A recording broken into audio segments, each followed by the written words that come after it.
그는 본래 풍족하고 편안한 집안에 태어났으나 마음을 바로잡지 못하더니 미치광이로 전락하였더라.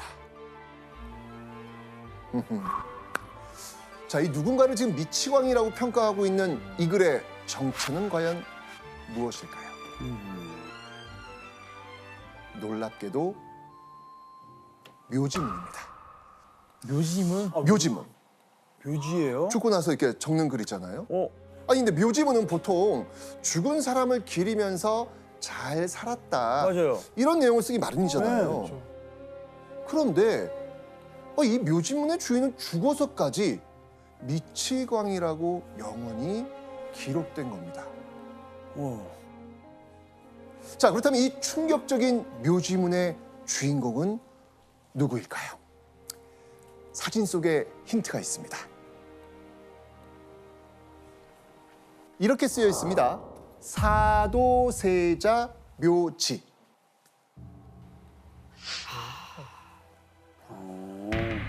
맞습니다. 바로 조선의 왕세자였던 사도세자의 묘지문인 것입니다. 자, 그럼 이 묘지문은 대체 누가 썼을까요? 묘지문에 미치광이라고 기록한 사람은 바로 사도세자의 아버지 영조입니다. 영조. 아버지가? 미치광이라고 표현한다고요? 아들한테?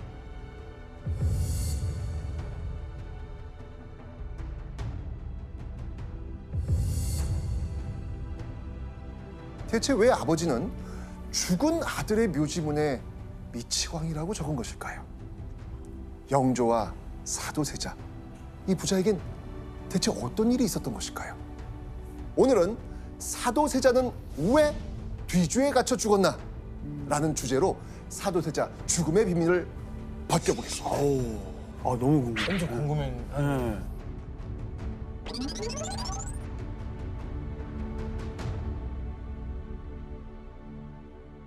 (1762년) 초여름의 뙤약볕 아래 궁궐 안에 많은 사람이 숨죽여 무언가를 예의주시하고 있었습니다. 그리고 그들의 시선 끝에 마주선 두 사람이 있었죠. 그때 한 남자가 외쳤습니다. 아바마마, 아바마마, 잘못하였습니다. 이제는 하라 하시는 대로 할 테니 이러지 마옵소서. 남자는 무릎을 꿇은 채 다른 남자를 향해 울부짖으며 애원하고 있었습니다. 하지만 그 모습을 냉정한 모습으로 쳐다보던 또 다른 남자는 이렇게 말합니다.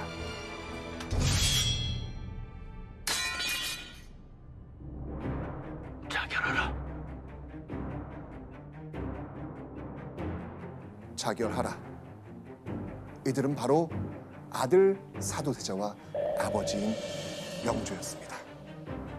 영조와 사도세자 두 부자가 팽팽하게 대립한 채 몇 시간이 흘렀습니다. 그리고 그때 그들의 사이로 하나의 물건이 들어옵니다.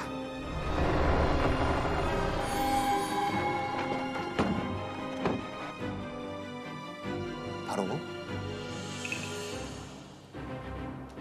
이 물건입니다. 이 물건입니다.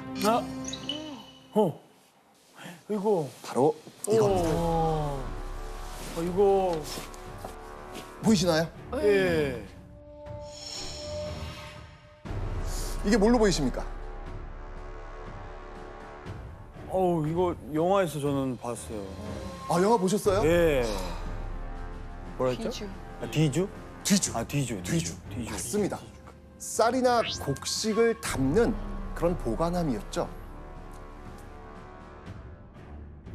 그런데 이 뒤주를 보고 영조가 말합니다.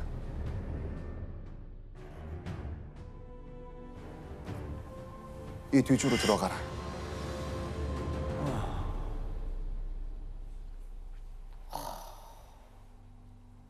자, 이 좁은 공간으로 들어가라. 이게 너무 어려운 명이잖아요. 하지만 아버지의 명령을 들은 사도세자는 결국 이 뒤주 안으로 들어갑니다.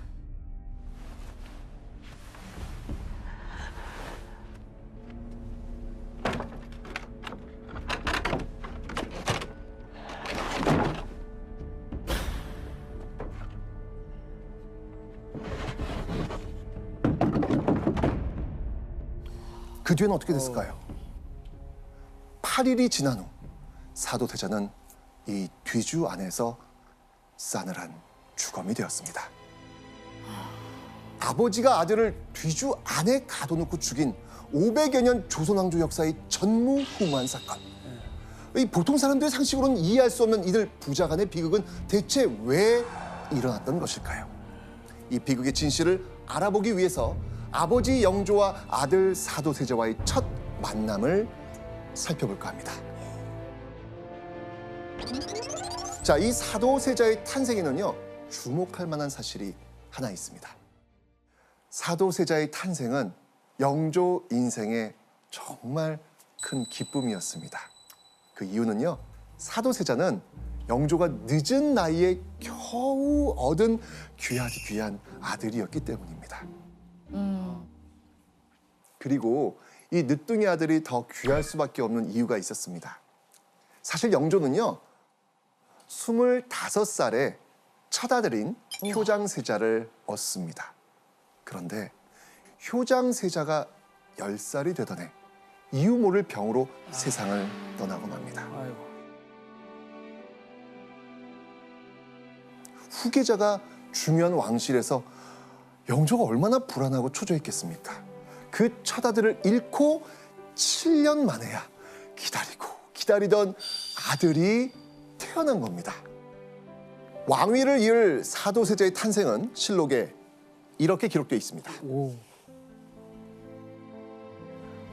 오랫동안 저사가 없으니 사람들이 모두 근심하고 두려워하였는데 이때에 이르러 온 나라에서 기뻐하고 즐거워하였다. 이 사도세자의 탄생은 아버지 영조뿐 아니라 정말 나라 전체의 경사요 축복이었던 겁니다. 영조는요, 아들이 태어난 지 불과 15개월 만에 엄청난 결심을 합니다. 이 일로요, 사도세자는요, 조선 역사상 최연소 타이틀을 얻게 됩니다. 사도세자가 겨우 돌이 막 지났을 무렵 2살의 나이로 이미 차기 왕에 낙점이 된 겁니다. 너무 어린데. 그리고 영조는요, 아들이 3살이 되자 바로 이걸 시킵니다. 뭐였을까요? 그 교육. 세자가 되기 위한 공부. 맞습니다. 바로 조기교육 들어갑니다. 영조는요, 먼저 세자 책봉과 동시에 세자의 교육을 담당하는 관청인 세자시강원을 꾸립니다. 우리 계속 세자시강원 얘기 많이 했습니다. 네네. 그죠? 자, 그 후 3살부터 본격적인 조기 교육을 시작한 겁니다. 정규 수업인 서연을 열어서 효의 도리를 가르치는 효경과 유교 학문의 입문서라고 할 수 있는 소학을 가르칩니다. 근데 사실 이제 3살짜리에겐 뭐 가르쳐줘도 그 뜻을 이해하기는 좀 어렵잖아요. 안 돼요, 그죠? 안 돼요. 그래서 이때까지는요, 스승이 읽어주면 3살짜리 사도세자가 따라 읽는 그런 방식을 취했습니다. 자, 영조는요, 간절히 후계자를 기다렸던 그 애타는 마음만큼 누구보다 빠르게 세자 교육에 들어갔던 겁니다. 과연 영조의 조기 교육은 성과가 있었을까요?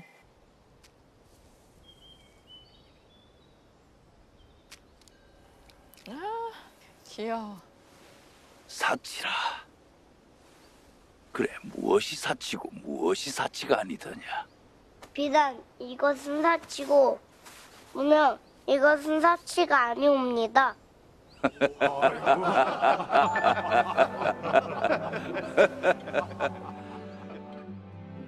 일찍이 명주와 무명배를 보고 사치와 검소를 구분하여 무명옷 입기를 청했으니 매우 기특하다. 귀엽다. 와. 난리 났겠네요, 막. 영조는 물론 신하들은 이 얘기를 듣고 깜짝 놀랐습니다. 아니 3살짜리 어린아이라고 믿을 수 없는 총명함이라고 여겼겠죠. 이뿐만이 아니었습니다. 어느 날 이 사도세자가 밥을 먹던 도중에 아버지 영조가 사도세자를 부릅니다. 그런데 아버지가 부르자마자 이 사도세자가 입안에 있던 밥을 전부 뱉어냅니다. 소학에 이르기를 부모가 부르실 때 입에 있는 걸 뱉고 말하는 게 효라고 했습니다.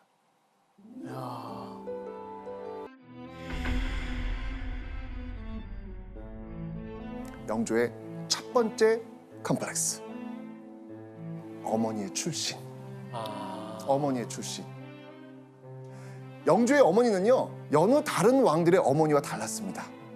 영조의 어머니는 흔히 무술이 출신으로 알려진 숙종의 후궁이었습니다. 무술이는요, 궁녀들의 시중을 드는 여종으로 온갖 허드렛 일을 하는 천민이었습니다. 조선 역대왕 27명 중에 천민의 피가 흐르는 왕 몇 명쯤 있을 것 같아요? 오직 영조뿐이었습니다. 어머니의 출신이 비천하다는 건 영조의 평생 컴플렉스가 될 수밖에 없는 거예요. 자, 영조의 두 번째 컴플렉스. 영조에게는요, 평생 꼬리표처럼 따라다녔던 의혹이 있습니다. 영조 바로 이전의 선왕은요, 영조의 이복형인 경종이었는데요. 원래부터 몸이 안 좋았던 경종은요, 죽기 얼마 전엔 입맛이 없어서 식사도 제대로 못하고 있었습니다. 영조가 그런 이복형을 위해서 입맛을 돋구시라고 이 간장게장을 보낸 거예요. 그런데 이걸 먹고 얼마 후 공교롭게도 경종이 죽습니다. 경종 다음 왕위에 오른 영조는 바로 이 간장게장으로 형을 독살했다. 그리고 왕위에 올랐다. 라는 의심을 끊임없이 받는 거예요. 그리고 이 의혹은 영조가 왕위에 있던 내내 계속됩니다. 경종대왕을 독살한 당신이 어찌 왕이란 말이오? 이같이 천한 무술이의 자식이 어찌 숙종대왕의 아들이란 말이오? 어머니가 비천한 출신이라는 것, 그리고 선왕 독살설, 이런 컴플렉스를 안고 즉위했던 영조.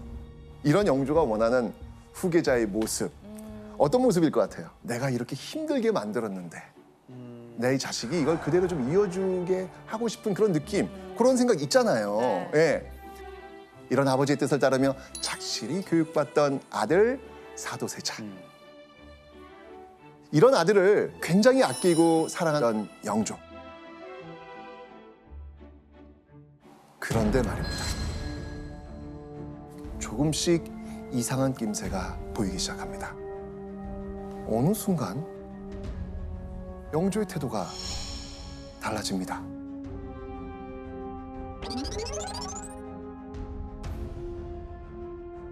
아홉 살이 된 사도세자가 어느 날 스승들에게 어지럼증을 호소합니다. 세자가 아프다는 거 이거 정말 큰일이잖아요. 그죠? 놀란 이 세자의 스승들은요, 영조에게 달려가서 전하, 이 공부 대신 휴식할 시간을 주시옵소서, 이런 요청을 한 거예요. 여기서 문제를 한번 내보도록 하겠습니다. 사도세자의 치료와 휴식을 요청하자 이때 영조는 뭐라고 대답을 했을까요? 아니 된다. 엄살이다. 빨리 시켜라. 주입을 계속 주입을 시켜라 지금. 꾀병 아니야? 꾀병이라고. 설마? 동현 씨, 정답. 정답. 영조는 이렇게 얘기합니다. 나이 들면 저절로 낫는다. 이야. 냉정하다. 그죠? 예전에 아들을 아끼던 영조였다면 당장 의원을 보내서 사도세자를 치료하고 쉬게 했을 겁니다. 그런데 영조는 오히려 벌컥 화를 냅니다. 내가 세자에게 물어보니 책만 보면 어지럽다고 했다. 그러니 치료 따윈 필요 없다. 영조는 세자의 어지럼증이 공부하기 싫어서 둘러댄 꾀병이라고 생각했던 겁니다.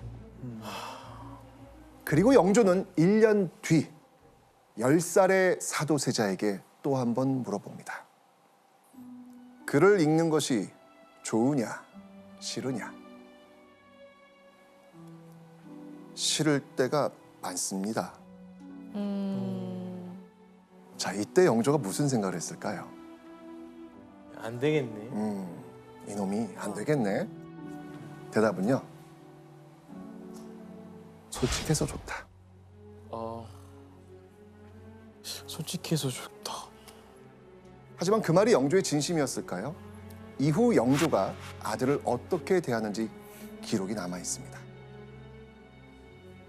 본래 부왕 앞에서는 분명히 아시는 것도 쭈뼛쭈뼛 하시는데 여러 사람이 모인 가운데서 어려운 것을 일부러 물어보시니 더욱 두렵고 겁이 나서 대답을 못하면 남이 보는 데서 꾸중도 하시고 흉도 보셨다.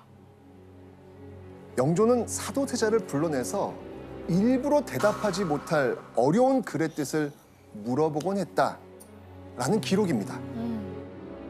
훗날 사도세자가 이끌어야 하는 그 부하인 신하들 앞에서 일부러 무안과 창피를 주었던 겁니다.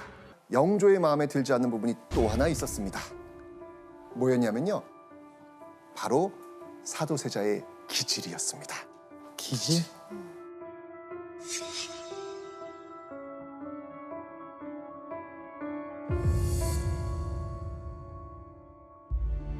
사도세자가 15살이 된 무렵 그의 마음을 사로잡은 물건이 하나 있었습니다.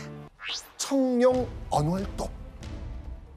정말 힘께나 쓰는 무사들도 정말 들기 버거워했다는 그 청룡 언월도를 휘두를 정도로 이 사도세자는 힘이 장사였습니다. 이런 거 좋아했구나. 그렇죠. 이런 무술. 무술. 일찍부터 무예를 좋아하던 사도세자는요. 활을 쏘면 반드시 목표를 맞추고 아이고. 사나운 말도 잘 다뤄서 나는 듯 말을 탔다고 합니다. 사도세자는요, 이게 너무 좋은 거야. 그래서 나중에 특공 무술 교본, 무예신보라는 책을 저술까지 합니다. 와. 책까지 쓴 거예요. 도현 네. 씨 같은 사람이네요. 그렇죠. 자신 있는 거예요. 저희 아버지도 공부를 엄청 시키셨는데 네, 저는 운동을 좋아해서 몰래 체육관에다 걸려서 혼나고 못 다니고 그랬어요. 맞아요. 지금 딱 그런 케이스입니다. 네. 자, 그런데 사도세자의 이런 무인 기질, 영조에게는 어떻게 보였을까요? 아하. 마음에 안 들었겠죠. 공부를 더 해야 돈 해야 되는데. 되는데. 유교 사회 조선에서는요, 무보다 문을 중시했고요. 영조도 공부를 열심히 해서 신하들을 압도해야 한다고 생각했습니다. 그런데 사도세자는 영조가 원하는 그 공부보다 다른 것들에 관심이 많았던 거예요.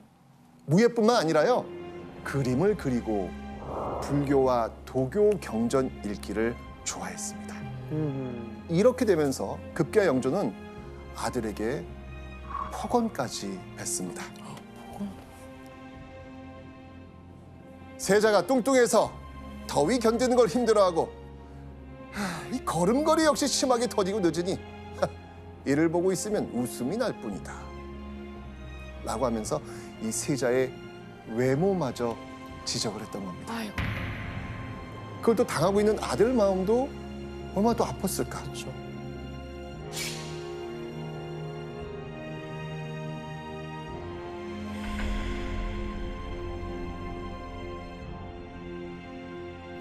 아들 사도세자를 믿지 못하고 질책하는 영조, 그리고 아버지 영조 앞에만 서면 점점 위축되는 사도세자. 자, 그러다 1749년 이런 두 사람의 관계가 한층 더 멀어지는 사건이 벌어집니다. 여느 때처럼 정사를 돌보기 위해 자리를 잡고 앉은 영조. 그런데 이날은요, 그런 영조 앞에 누군가가 앉아 있었습니다. 그게 누구였을까? 사도세자. 영조는요, 사도세자의 뒤에서 대신들을 향해 입을 엽니다. 오늘은 세자가 처음으로 정사를 여는 날이다. 임금의 뜻을 물어 결정할 일이 있으면 세자에게 물어라. 나는 앉아서 지켜보고자 한다. 사도세자가 정사를 결정하고 영조는 앉아서 뒤에 앉아서 지켜본다. 자, 이걸 뭐라고 하는지 화면을 한번 보시겠습니다. 대신할 대, 다스릴 리, 들을 청, 정사정. 즉 대신 정사를 돌보고 나라를 다스리는 것을 말합니다. 영조가 사도세자에게 대리청정을 시키기로 한 겁니다. 좀 의외지 않아요? 못 믿는다고 계속 그랬는데. 그러니까. 근데 가장 중요한 게 하라는 공부는 하지 않고 온갖 잡기에 신경을 쓰고 있으니까 차라리 정무하는 일을 맡겨버리면 그거 정도는 하지 않을까. 마지막 희망을 걸어본 것 같아요. 그러니까 한 번 더 마지막으로 기회를 주는 거죠. 영조는 대신들에게 사도세자의 대리청정을 선포한 다음 아들에겐 이렇게 당부합니다. 신하들이 아뢰는 일에 대하여 만약 그렇게 하라 라고 대충 대답한다면 반드시 잘못을 저지를 우려가 있다. 의심스러운 점이 있으면 반드시 대신에게 묻고 직접 고민한 뒤에 결정하라. 물으란 얘기예요. 대신들한테 뭐 고민된 게 있으면 물으란 얘기예요. 그런 다음에 그 고민들을 모아가지고 생각하고 이야기하라는 거예요. 사도세자도요, 이 대리청정이 자신에게 얼마나 중요한 기회인지 잘 알고 있었을 겁니다. 이번에 잘 해낸다면 멀어지기만 하던 아버지와의 사이를 회복하고 아버지에게 믿음을 줄 수 있을 것이라고 당연히 기대했겠죠. 그리고 드디어 사도세자 대리청정의 첫 안건이 나왔습니다. 바로요, 방어 기지를 옮기는 군사 문제였습니다. 자, 지도를 한번 보겠습니다. 자, 지금 한반도 지도가 지금 나왔는데, 자, 신하들이 이런 이야기를 합니다. 성진에 위치한 방어 기지를 다시 길주에 옮기는 것이 좋겠습니다. 성진 땅에 방어 기지가 있었는데 그걸 그 위쪽 길주로 옮기자는 의견이었죠. 아버지 영조가 지켜보고 있는 가운데 나온 첫 번째 안건. 좀 항상 처음은 떨리잖아. 아 떨리죠. 그죠? 떨리잖아. 뒤에 계신데. 아버지 지금 뒤에 계시거든요. 사도세자가 잘 따릅니다. 바로 판단하지 않고 대신들에게 질문을 하나 던집니다. 방어 기지를 길주로 옮기더라도 이 성진을 지킬 군사가 남아 있겠는가? 어떻습니까, 이 질문? 마음에 드십니까? 괜찮은 것 같아요. 남아 있겠는가? 너무 네. 괜찮아. 그리고 이 질문에 다시 영의정이 대답합니다. 예, 남아 있습니다. 자, 대신들의 확실한 대답도 들었겠다.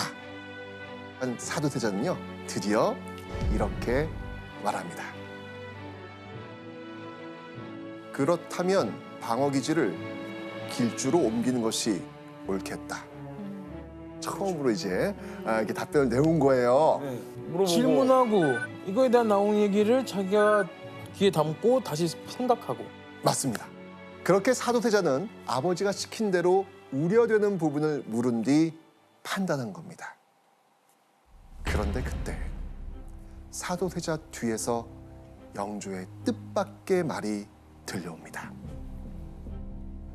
내 말이 비록 옳긴 하지만 방어 기지를 성진으로 옮긴 것은 나의 결정인데 길주로 다시 옮기는 것은 경솔하지 않느냐. 먼저 대신들에게 물어보고 또 나에게도 상의한 후에 시행하는 것이 옳다. 심지어 백성이 춥고 배고프거나 가뭄이 들거나 천재지변이 있어도 꾸중하셨다. 소조의 덕이 없어서 그렇다. 그러므로 소조께서는 날이 흐리거나 겨울에 천둥이 치면 또 무슨 꾸중이나 나실까 근심하시고 염려하여 일마다 두렵고 겁을 내셨다. 그러니까 영조가 천재지변 같은 하늘의 뜻까지도 모두 사도세자의 탓을 하며 혼내고 있는 겁니다. 천둥 치면 바로 세자는 생각을 하는 거예요. 아, 나 내일 또 불려가서 혼나겠구나. 아우 불쌍해. 너무하네요.